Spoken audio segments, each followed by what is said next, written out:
Oi pessoal, tudo bem? Professor Rodrigo Eustáquio aqui para a gente dar continuidade no curso de aplicações lineares e tensores. Hoje nós vamos para a aula de número 17, né? A gente está chegando ao fim, né? Talvez seja a penúltima aula ainda. Vamos ver como é que vai ser o andar da carruagem, tá? Então vamos lá, o tema de hoje, né? Vamos passar em frente aqui, deixa eu só ajustar meu mouse aqui. Opa, é pro lado de cá. Isso, perfeito, né? Hoje nós vamos falar de abordagens inexatas, tá? Estou aproveitando aqui alguns slides que eu já tenho, tá, em inglês, então acho que não tem problema nenhum aí para vocês, tá? Então assim, vamos retomar aqui, nós já falamos sobre Newton inexato, algumas coisas, né? Mas vamos retomar que é importante, né? O que que o Newton inexato faz, né? Então você tem um modelo linear, né? Que é a AF+.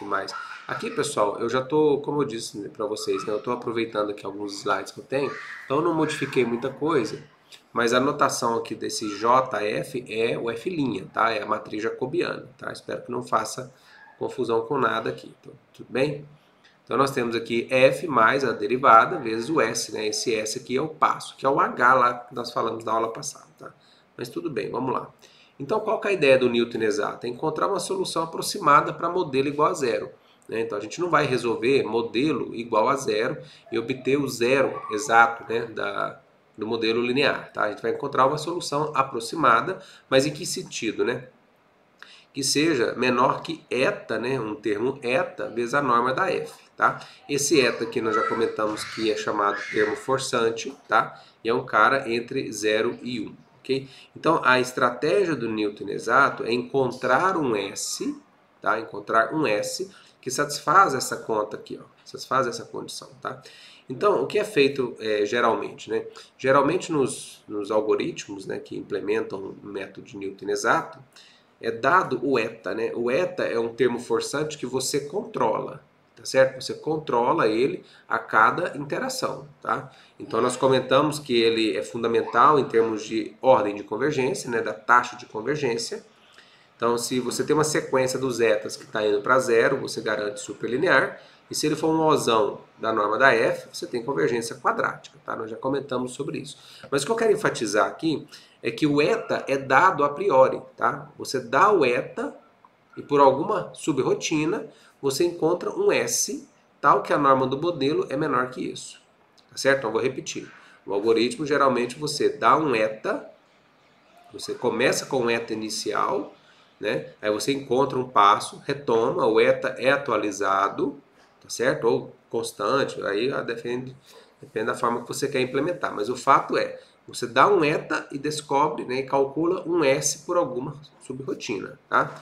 Bom, essa subrotina tem várias, né? Eu citei aqui que geralmente o Gimme-Hess é o mais indicado, tá? Por algumas propriedades que ele tem, tá?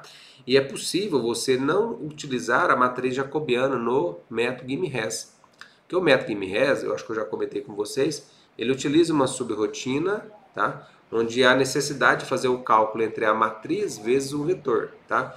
Então, a matriz vezes vetor, como a matriz é a jacobiana, é a derivada, a gente pode usar uma aproximação usando derivada direcional, tá? Ou seja, você consegue trabalhar com Newton exato, livre de matriz, tá? Matrix free, ok? Livre de matriz. Perfeito? Então vamos lá, né? Então a ideia é esta aqui, ó, tá? Perfeito. Agora, né, num paper de 2013 do Sterro, que estuda muita coisa sobre tensor, tá? E Sullivan, que foi uma aluna de doutorado, a Sara, considera então o modelo quadrático, tá? Então aqui de novo, ó, essa notação do TF aqui, pessoal, é a segunda derivada, ok? É o F duas linhas, tá? Então eu estou aproveitando os slides aqui para não ter que, né, correr o risco de errar na correção aqui, tá? Então, qual que é a ideia do algoritmo de Sterro e Sullivan? É a mesma para Newton inexato, só que agora o modelo é quadrático, tá certo? Aqui vai ter algumas sutilezas que eu quero conversar com vocês aqui. Então veja, né? É o mesmo esquema, encontrar uma solução aproximada para o modelo. É claro que esse modelo aqui é um modelo quadrático, nós já falamos que tem algumas desvantagens, não só pelo cálculo do tensor, tá? Eu vou citar algumas aqui. Mas veja, a ideia, né, se você pensar na ideia do Newton exato, seria dado um eta, você começa com um eta, quer dizer, você diz o tanto que você quer, né?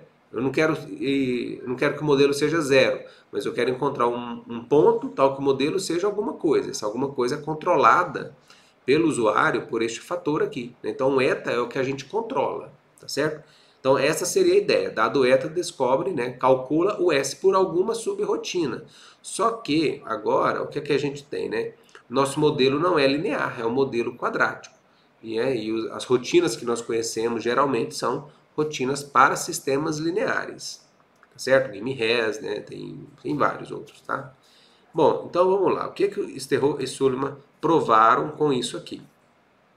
Então, o eta, se você tem um eta que é atualizado a cada iteração, né, que é uma sequência de termos, né, então se ele vai para zero, no limite você tem convergência superlinear. Se ele é um osão da norma de f, convergência quadrática, né, e se ele é um osão da norma de f ao quadrado, é convergência cúbica, né.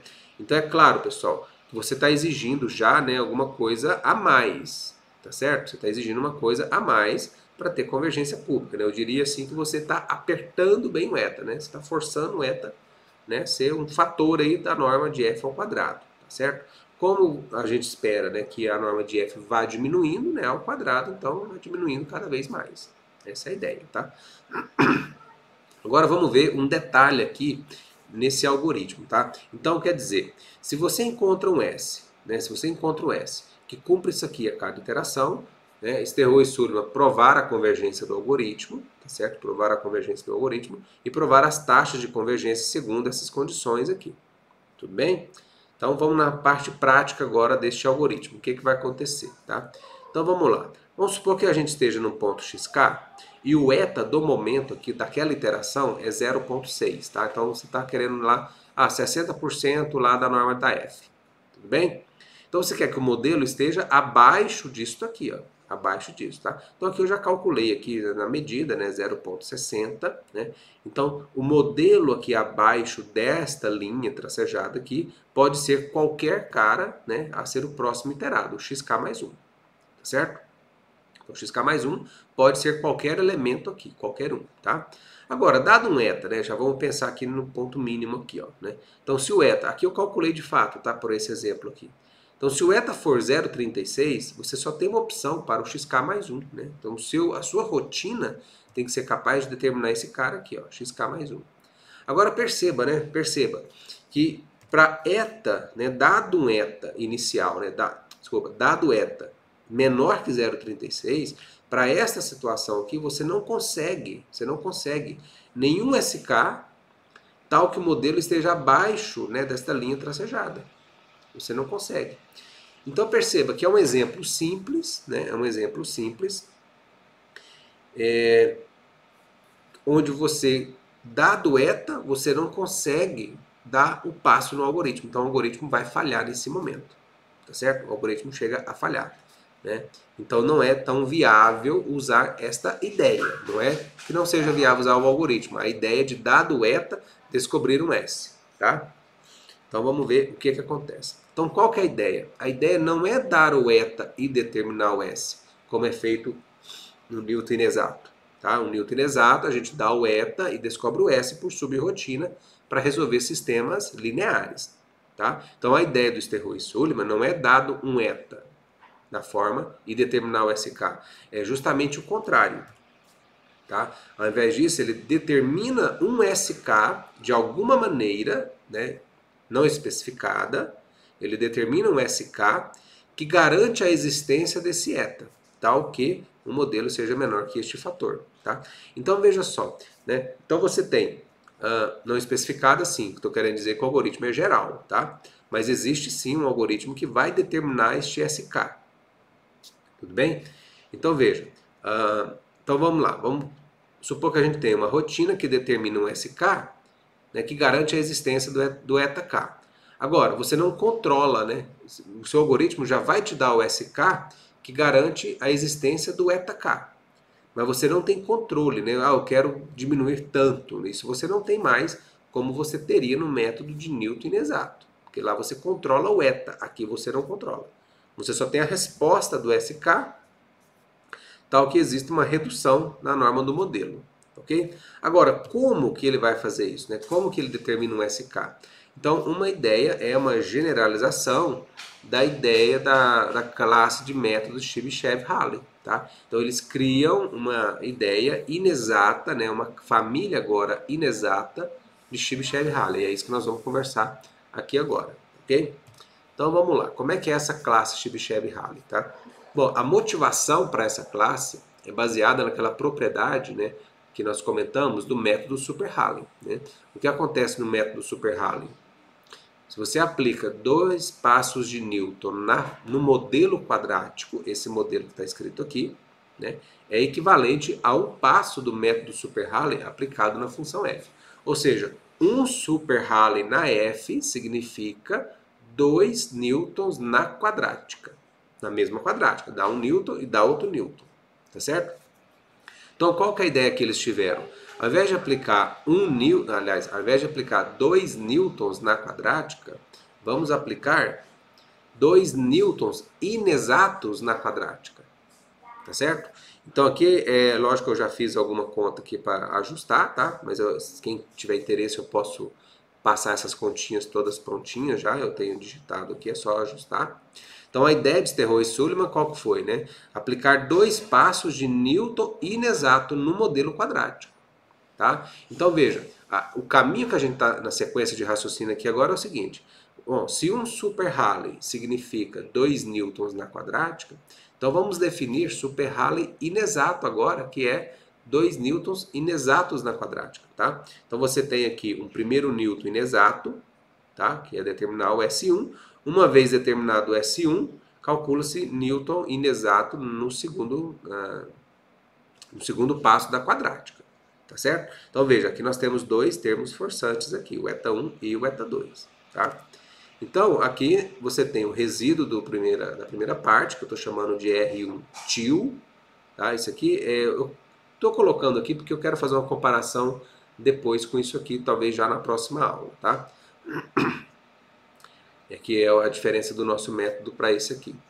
E aqui você tem, então, o resíduo, né? O resíduo do segundo passo de Newton inexato na quadrática. Tá certo? É claro que aqui depois, né, de várias continhas, tá? Várias contas, ele chega então no método Super-Halley inexato, tá? Então aqui vamos conversar a respeito disso, ó. O método Super-Halley inexato introduzido por Sterro e Sullivan, tá? É este método aqui. Eu quero ver com vocês o seguinte, ó. O primeiro sistema linear não tem muito segredo, é resolvido de forma inexata, tá? Aqui é o R1 til que nós comentamos aqui, ó. Então o resíduo ele tem que cumprir, né? Tem que ser menor ou igual que este fator aqui, ó. Que este fator, quer dizer, está controlando, tá? Agora, o segundo resíduo, presta atenção, ó. Nesse sistema linear aqui, qual é o resíduo do sistema linear? É todo esse aqui, ó. É o R2 til menos o R1 til, né? Então esse aqui é o resíduo total. O R2 til é a redução do modelo na quadrática, tá certo? No modelo quadrático, tá? Mas o resíduo do sistema linear é todo esse aqui, ou seja, ele depende também do resíduo anterior, do R1 til, tá? Então o que Sterro e Sullivan fizeram? Incorporaram o parâmetro alfa aqui para introduzir a classe Chebyshev-Halley inexata. Então voltando aqui, ó, introduzir o método Super-Halley inexato, agora incorporando o parâmetro alfa, né? Incorporando o parâmetro alfa, introduziram a classe de métodos Chebyshev-Halley inexata. Tá? Então aqui eu estou chamando a atenção mais uma vez sobre o resíduo em relação ao segundo sistema linear a ser resolvido. Tá certo? Então o resíduo R1 til é equivalente aqui, né? Ele depende do primeiro, é o primeiro sistema linear que você vai resolver em relação à quadrática. O R2 til em relação ao segundo passo de Newton inexato na quadrática. E esse total aqui seria o resíduo total, ok? E aí você tem um passo completo, que é o S1K mais o S2K. Então, Newton inexato mais o empurrãozinho aí. Tá certo? Maravilha, né? Aí o que eles provaram? Se você utilizar este algoritmo, aí que é interessante, você obtém, né, o SK é essa soma aqui, ó, o S1 mais o S2, tá? Então, existe um eta-K, ele não diz quem é, tá? Mas existe um eta-K entre 0 e 1, tal que a norma do modelo sofre essa redução aqui, né? Menor ou igual que o eta vezes a norma da F. Perfeito? Esse é a classe de método Chebyshev-Halley inexata, introduzida por Sterro e Sullivan. Ok? Então fechamos esta parte aí, tá? Na próxima aula nós vamos introduzir uma outra classe de métodos que também será chamada Chebyshev-Halley inexata. E nós vamos fazer um contraste com essa aqui. Perfeito, pessoal? Maravilha. Até mais, então. Valeu, obrigado.